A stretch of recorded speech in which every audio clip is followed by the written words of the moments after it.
The National Department of Metaphysical Research in Briar has issued an integration warning for Derna County, Akla County, Fleet County at 2:45 a.m.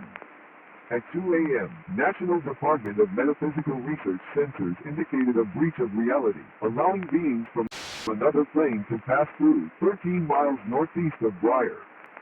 Sensors showed that multiple entities had already made their way through the breach.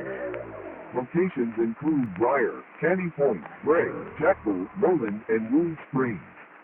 In addition to the entities, the breach is also capable of causing tremors, memory loss, insanity, blinding lights, and overwhelming dread.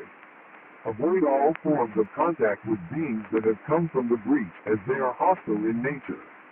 The safest place to be during an integration is in a building of any kind, at least 27 miles away from the initial breach.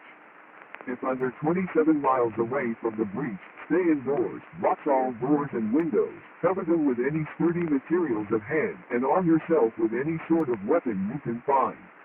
If outside, seek refuge in the closest shelter. If no shelter is available, head southwest until you are far enough away from the breach or until you find a shelter of some kind. An integration warning is in effect indefinitely for all surrounding areas.